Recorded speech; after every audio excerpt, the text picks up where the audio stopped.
Assalamualaikum warahmatullahi wabarakatuh. Halo Sobat Cibo dimanapun kalian berada. Kali ini Cibo mengulik urban legend yang udah sering warawiri di dunia entertainment, khususnya di dunia perfilman. Ya, urban legend kali ini adalah si manis Jembatan Ancol. Ya, manis seperti kamu.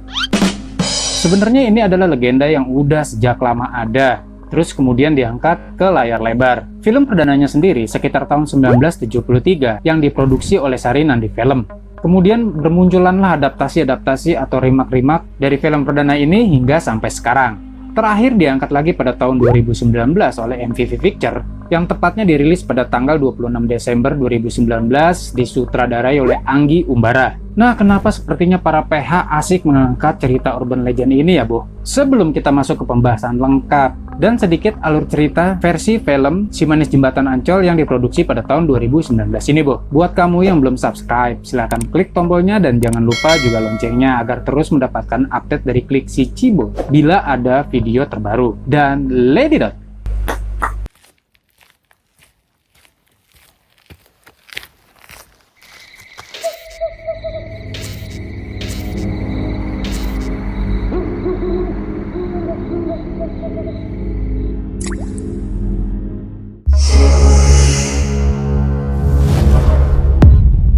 Siapakah Maryam? Maryam adalah nama yang diberikan oleh sebagian penduduk lokal pada sosok hantu si manis Jembatan Ancol ini, Bu. Ya, sebuah jembatan yang ada di Ancol di Jakarta Utara yang kini telah berubah menjadi area atau wahana permainan. Namun versi dari seorang budayawan Betawi, yaitu Ridwan Saidi, mengatakan bila nama asli dari Maryam ini adalah Siti Ariyah atau biasa dipanggil Ari. Nah, ceritanya pada abad ke-19, yaitu sekitar tahun 1817, Siti Ariyah ini sudah menjadi anak yatim nih, Bu. Kemudian dia ikut bersama ibunya yang bernama Ma Emper. Ma Emper tinggal dan menumpang di sebuah pavilion pemilik juragan sawah yang berada di kampung Paseban. Seiring waktu, si Ariyah ini tumbuh dewasa dan menjadi gadis yang sangat cantik hingga menjadi kembang desa pada umur 16 tahun. Melihat si Arya ini menjadi gadis yang ranum, nah si juragan ini kesemsem nih, Bu. Sampai-sampai setiap dia melihat si Arya, juragan ini nelen ludah gitu. Terus saking ngupengnya dia soan nih ke Ma Emper. Juragan ini bilang bahwa juragan ini mau nikahin si Arya. Nah, Ma Emper nyampein dah tuh sama si Arya dan bilang dah tuh Ma Emper sama si Ari, bilang bahwa, "Ri, lo mau dikawinin sama si juragan nih.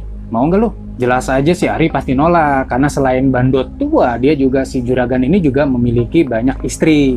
Cuma setiap hari Ma Emper ini selalu aja desak si Arya ini untuk bisa nikah sama si juragan. Soalnya untuk kesejahteraan dan perekonomian yang lebih baik tentunya. Karena tiap hari itu pengang si Arya didesak sama ibunya, maka suatu hari si Arya ini minggat nih, Bu. Kabur dah dari rumah ceritanya tuh. Nah, menurut cerita, pada saat itu ada juga seorang playboy keturunan Tionghoa yang bernama Oi Tambasia. Oi ini sangat dikenal mupeng dengan gadis-gadis muda dan tidak sungkan-sungkan bila si gadis ini menolak, maka si Oi ini ngebunuh. Nah, entah kenapa sialnya pada suatu hari anak buah dari si Oi ini yang berjumlah 2 orang bertemu dengan Siti Arya. Siti Arya pada saat itu lagi jalan-jalan tuh di suatu tempat yang namanya Bendungan Dempet di daerah Sunter, masih di Jakarta Utara juga, Bu. Berusahalah si anak buah Oi untuk nangkep si Arya, tapi ternyata Siti Arya ini jago silat. Dia pentil, dia pental, kewalahan dah anak buahnya si Oi ini. Tapi ketika Arya lengah, dia sempat ditikam dari belakang oleh si anak buahnya Oi ini. Si Arya tersungkur, kemudian mati. Dan mayatnya dibuang 400 meter nggak jauh dari jembatan Ancol itu. Jadi cerita tentang si Arya atau Siti Maryam ini mati diperkosa itu nggak benar menurut dari budayawan Ridwan Saidi. Nah, buat sebagian penduduk Betawi pada saat itu yang percaya bahwa si Siti Arya ini mati karena mempertahankan kesuciannya, marah tuh kalau dibilang Siti Maria itu hantu atau kuntil anak yang mengganggu yang berasal dari jembatan Ancol. Mereka bilang bahwa si Siti Arya ini gentayangan karena ingin memberitahu Ma Emper bahwa dia telah dibunuh. Tapi untungnya pembunuhan Arya ini akhirnya terungkap oleh polisi, Bu. Dan Oi ditetapkan sebagai tersangka, kemudian dihukum. Nah, hukuman yang diterima Oi ini tidak tanggung-tanggung. Oi dihukum gantung sampai mati. Eksekusinya sendiri di Stadius Batavia yang sekarang dikenal sebagai Museum Sejarah Jakarta atau Museum Fathahillah. Nama si manis Jembatan Ancol sendiri yang merupakan urban legend terkultus setelah banyaknya pemberitaan tentang kecelakaan lalu lintas di Ancol. Seperti yang diberitakan di surat kabar Kempo pada tahun 1950. Sejumlah kecelakaan yang terjadi di jembatan si Ancol menelan begitu banyak jiwa. Dan dipercaya ini ulah dari si manis jembatan Ancol atau Maryam atau Siti Arya yang mati gentayangan. Banyak cerita mistis yang berkaitan dengan si manis jembatan Ancol ini, Bo. Di tahun 60-an, ketika daerah Ancol masih berupa empang-empang atau tambak seperti itu, seorang pendayung pernah bertemu dengan si manis ini. Perempuan itu naik perahu malam-malam dan ketika dan ketika turun membayarnya dengan daun. Penjual rokok yang berada di dekat pintu keluar Ancol ini yang bernama Ansori juga katanya pernah melihat Siti Arya ini dari dekat, Bo. Itu terjadi ketika tahun 1990. Waktu itu malam Jumat. Kata Ansori dia sedang menunggui kiosnya dan kondisi sedang gerimis. Nah, kira-kira pukul 1 malam, ada seorang perempuan lewat sendirian. Nah, menganggap bahwa perempuan ini adalah calon pembeli, maka ketika jaraknya sudah mulai dekat, sekitar 1 meter, Kak Ansori nyapa.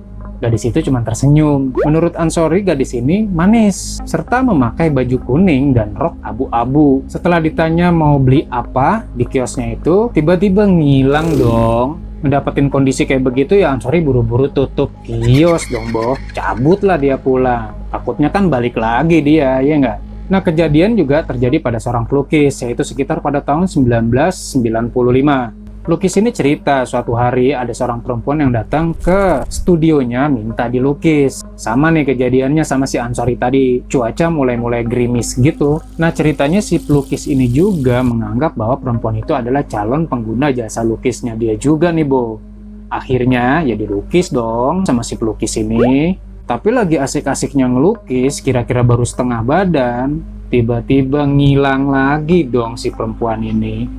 Nah, besoknya si pelukis ini cerita ada tuh ke sana kemari, hingga akhirnya semua orang mengatakan bahwa itu adalah si manis jembatan Ancol. Nah, cerita lainnya terjadi pada seorang pelukis juga yang bernama Eyang Broto.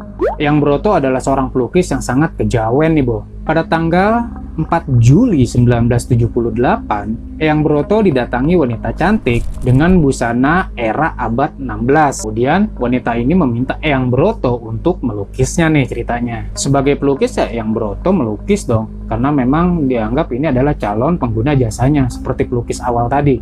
Kemudian setelah lukisannya jadi, banyak orang melihat bahwa lukisannya ya biasa-biasa aja seperti lukisan biasa. Namun kejadian mistis juga dialami sama keluarganya Eyang Broto, di mana akhirnya Eyang Broto dinyatakan hilang dan tidak diketahui di mana keberadaannya sampai sekarang. Hingga akhirnya lukisan dari Eyang Broto ini dilelang oleh negara nih, Bo. Nah, kita masuk ke versi film dari Jembatan Si Manis Ancol ini yang punya cerita dan alur yang berbeda.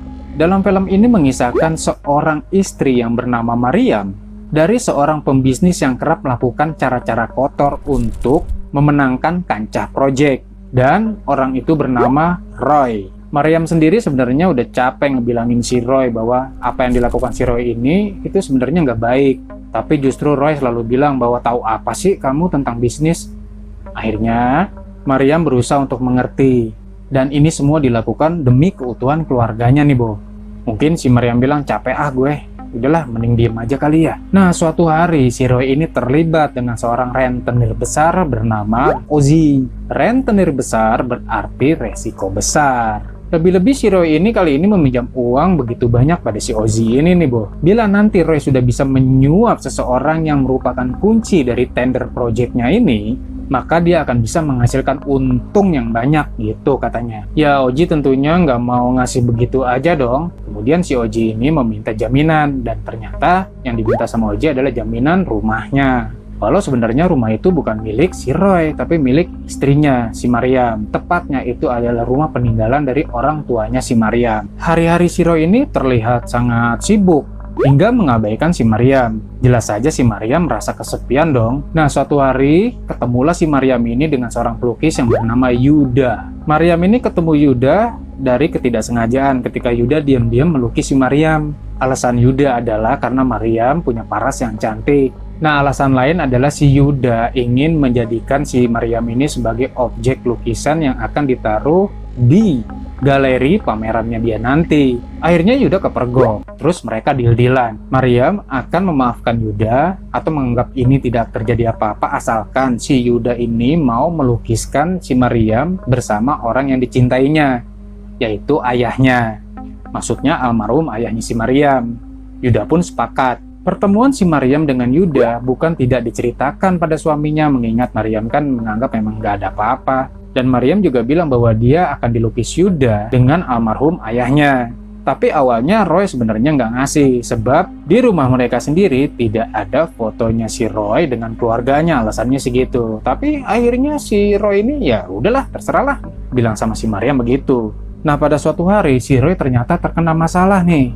Sementara itu si Oji udah nagih sama si Roy tentang pengembalian uang plus bunganya. Soalnya Roy sudah melewati batas waktu atau tenggat waktu yang sudah dijanjikan sama si Roy. Dibawalah tuh si Roy ke markasnya si Oji. Nah, di sini si Roy mau bilang bahwa dia akan nelpon temannya dulu atau rekan bisnisnya dulu. Nelponlah si Roy tuh ke teman bisnisnya.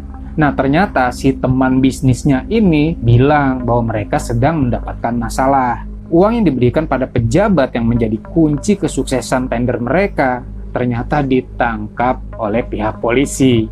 Ya zong, akhirnya tender proyeknya sendiri ya dibatalkan oleh pemerintah. Nah, disinilah si Roy hendak dihakimi oleh si Oji dengan cara ingin memotong jari kelingkingnya si Roy. Pastinya Roy ketakutan. Kemudian Roy coba bargaining atau menawarkan pergantian, yaitu dengan rumahnya. Ya Oji pasti tahu lah itu bukan rumahnya si Roy, nggak mungkin lah segampang itu. Itu kan rumah Maryam dan peninggalan dari keluarganya Maryam. Nah, si Roy meminta Oji untuk percaya kepadanya bila Maryam pasti akan menjual rumahnya itu untuk mengganti uang yang dipinjam pada si Oji. Singkat cerita, gimana pun dengan caranya si Roy, akhirnya si Roy membuat teror-teror nih, Bo. Teror yang sengaja dibikin si Roy agar membuat Maryam itu nggak betah, dan intinya pasti ingin menjual rumahnya si Maryam itu. Salah satu terornya yang pertama adalah dengan menaruh kepala kucing yang sudah terpotong, yang ditutupi tudung saji. Kemudian ketika dibuka sama Maryam, adalah si kepala kucing itu yang masih berdarah-darah. Nah, hal itu membuat si Maryam jadi ketakutan.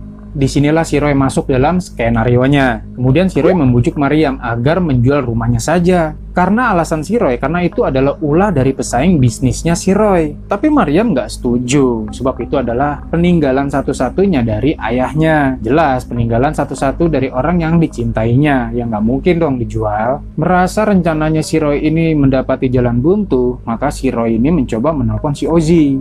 Roy bilang sama Oji bahwa usahanya gagal untuk membujuk istrinya. Roy juga akhirnya curhat bahwa istrinya kini sedang dekat dengan seorang pelukis, dan hal itu diketahui dari pembantunya. Begonya justru si Roy ini minta saran dari si Oji. Nah, Oji bilang bahwa dia akan melakukan penculikan terhadap Maryam dan si Yuda atau si pelukis ini. Nanti skenarionya akan dibuat seakan-akan Yuda lah yang membunuh si Maryam. Roy dengan gampang mengiyakan aja, pasrah aja, ya terserah lu deh. Begitu katanya. Singkatnya, rencana pembunuhan Maryam ini akhirnya dilakukan oleh si Oji. Hingga akhirnya Maryam dan Yuda pun diculik nih di rumah mereka masing-masing pastinya. Mereka dibawa ke markasnya si Oji dengan kondisi terikat. Karena Maryam punya paras yang cantik, maka Oji tergugah nih untuk melakukan pemerkosaan. Namun ternyata Maryam ini sebenarnya jago bela diri nih, Bo. Dengan segala kekuatan, akhirnya dia lawan tuh anak buah Oji dan Oji itu sendiri. Setelah berhasil, Maryam kabur. Saat semuanya sibuk mengejar Maryam, Yuda mengambil kesempatan itu untuk membuka ikatan dirinya. Nah, setelah Yuda berusaha kemudian berhasil membuka ikatan dirinya, Yuda langsung nyusul Maryam. Sayangnya, ketika Yuda berhasil menyelamatkan Maryam, Yuda malah tertusuk dan tumbang. Mendapati kondisi seperti itu, Maryam berusaha berlari. Akhirnya Maryam terkepung juga di jembatan Ancol. Disinilah Maryam yang mencoba melawan, ditusuk senjata tajam oleh anak buahnya si Oji, dan tubuh Maryam dibuang ke sungai di jembatan Ancol itu. Yuda sendiri akhirnya selamat karena dibawa ke rumah sakit oleh polisi dan dikukuhkan menjadi saksi. Sayangnya, Yuda tidak mengenali Oji dan anak buahnya Oji ketika diinterogasi oleh polisi. Sementara sampai detik itu, mayat Maryam tidak ditemukan polisi. Namun polisi terus melakukan pencarian. Sejak kejadian itu, penampakan-penampakan Maryam menggunakan baju merah selalu muncul di jembatan itu. Hal itu bukan hanya meresahkan masyarakat. tapi juga meresahkan Ozzy dan para anak buahnya yang mulai diganggu. Puncaknya adalah ketika dua anak Ozzy ditemukan mati tergantung di atas tiang jembatan Ancol itu. Kejadian ini jelas membuat Ozzy dan anak buahnya semakin merasa ketakutan. Satu persatu anak buah Ozzy terbunuh dan tergantung di jembatan yang sama, yaitu jembatan Ancol. Ozzy jadi semakin panik. Lebih-lebih Maryam sudah memburu Ozzy. Ozzy teringat pada Yuda. Menurut Ozzy, Yuda adalah satu-satunya orang yang bisa menjauhkan Ozzy dari teror hantu Maryam. Kemudian Ozzy mendatangi Yuda. Ozzy meminta perlindungan pada Yuda. Ozzy juga menjelaskan bila dia dan anak buahnya lah yang mengeksekusi Maryam hingga menjadi hantu. Yuda jelas tidak sudi, sebab aksi biadab Ozzy belum bisa terlupakan oleh Yuda. Kemudian Yuda bermaksud akan melaporkan Ozzy ke polisi. Namun Ozzy mengatakan bila otak dari semuanya adalah Roy, karena Roy ingin menguasai rumah keluarga Maryam. Yuda pun semakin geram, lalu kemudian Yuda mengurung Ozzy di rumahnya dan mendatangi rumah Roy. Singkat cerita, akhirnya mereka pun berkelahi. Roy yang licik akhirnya mampu membuat penduduk datang dan membawa Yuda keluar dari rumah Roy. Para penduduk akan membawa Yuda ke kantor polisi. Sayangnya, penjelasan Yuda yang menceritakan versinya si Ozzy justru mendapati Ozzy mati tergantung di rumahnya. Ketika Yuda membawa penduduk ke rumahnya untuk menanyakan langsung pada Ozzy yang sudah dikunci atau dikurung di rumahnya. Nah, di sisi Roy mendapati anak buah Ozzy dan Ozzy sendiri sudah tewas, maka kini Roy yang ketakutan. Roy meminta polisi untuk menjaga rumahnya. Namun pada suatu malam, bos besar Ozzy datang menagih uang yang dipinjam Roy. Jelas saja Roy mengatakan bahwa dia belum bisa menggantikan uang tersebut, sebab saat ini dia sedang diganggu oleh hantu Maryam. Bos Ozzy yang tahu bila Roy masih diganggu oleh hantu Maryam akhirnya memanggil dukun sakti langganannya. Singkat cerita, dukun, Roy, serta satu orang anak buah bos besar Ozzy mendatangi jembatan Ancol. Dukun itu kemudian melakukan ritual, dan tak lama Maryam pun muncul.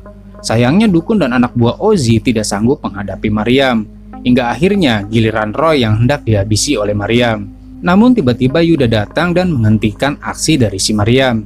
Yuda mengatakan satu hal yang membuat Roy terkejut. Yuda mengatakan bila Maryam bukanlah hantu. Karena tanpa sengaja Yuda menemukan bukti dari robekan foto milik Maryam dulu sama persis dengan potongan yang ada di suatu rumah di daerah terpencil. Dan Yuda juga membuka rahasia Maryam yang ternyata belum mati pada saat pembunuhan. Ternyata Maryam selamat dan pergi ke suatu desa terpencil. Maryam melatih dirinya dengan taktik-taktik tempur ajaran ayahnya yang ternyata ayahnya itu adalah mantan pasukan khusus yang dulu sering mengajari Maryam ilmu bela diri dan taktik untuk bertahan hidup. Namun sayangnya, anak buah bos Ozzy yang belum mati menyerang Yuda. Berusahalah Maryam menyelamatkan Yuda. Kesempatan ini dimanfaatkan oleh Roy karena Maryam yang lengah ketika hendak menyelamatkan Yuda dari serangan anak buah bos Ozzy yang belum mati. Roy menusuk Maryam dengan pisau. Yuda yang masih bertenaga menghantam Roy dengan batu hingga Roy tewas. Tapi Maryam juga tewas akhirnya. Singkat cerita, Yuda akhirnya dipenjara walau dengan alasan apapun karena telah melakukan pembunuhan, yaitu membunuh Roy. Rumah Maryam akhirnya dikuasai oleh bos Ozzy. Dan cerita film ditutup dengan jump scare hantu Maryam sesungguhnya.